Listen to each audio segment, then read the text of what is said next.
Hey, it's Mr. G. And we've already learned a lot about the blues so far in this course. We learned how to play your different bar chords, your different dominant seventh open chords, even some alternative open chords. You learn different techniques, bends, hammer-on, pull-offs, vibratos. You've also learned different scales, minor pentatonic, blues scales. And today's course is about playing guitar solos. And when you're playing a guitar solo over the blues, there's different ways of doing it, different techniques. But in today's lesson, I just want to keep it simple and show you how to play your blues scale over that 12-bar blues to make a nice solo. And when you're playing the blues, it's very important to know which key you're playing in. If I'm playing in the key of E, and I would have the E dominant seventh for my first chord, the A dominant seventh for my fourth chord, and the B dominant seventh for my fifth chord. If I'm playing the key of E, I can play the E blues scale over that.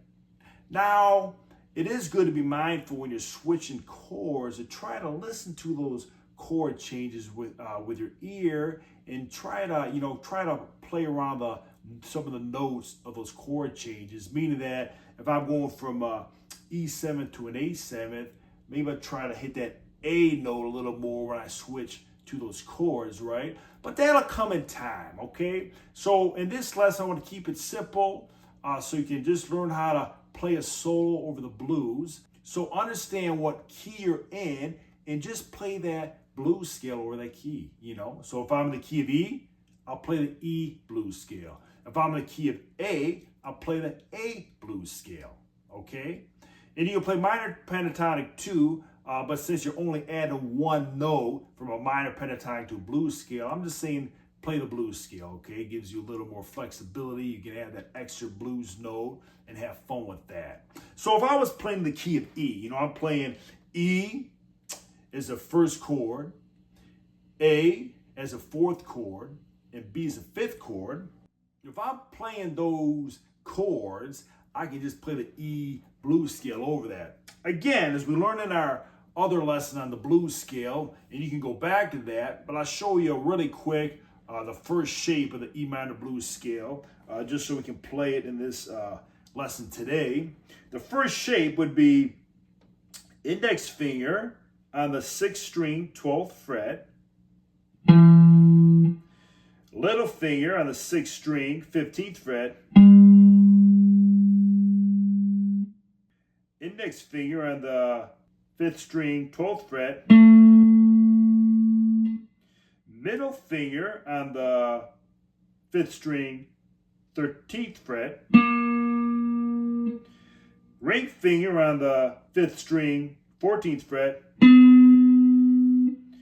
index finger on the 4th string, 12th fret, ring finger on the 4th string, 14th fret, index finger on the 3rd string, 12th fret, ring finger on the 3rd string, 14th fret, little finger on the 3rd string, 15th fret, index finger on the 2nd string, 12th fret,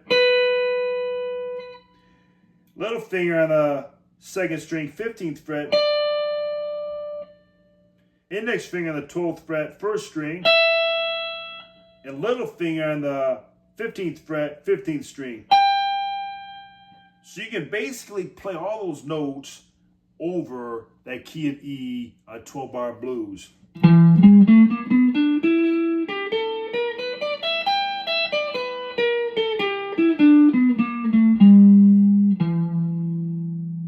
And now I'm going to just kind of record the 12-bar blues, and I'm going to just show you how you can just play those same notes over it, okay?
Hey, it's Mr. G, and like I said, find out what key you're in, and once you know what key you're in, just play the blues scale over that. Again, you got your different shapes of the blues scale. I showed you the blues scale in first position. That's probably the easiest and most common. So start with that and get comfortable with that, okay? Again, it's Mr. G. Hope you enjoyed the video. Keep on jamming.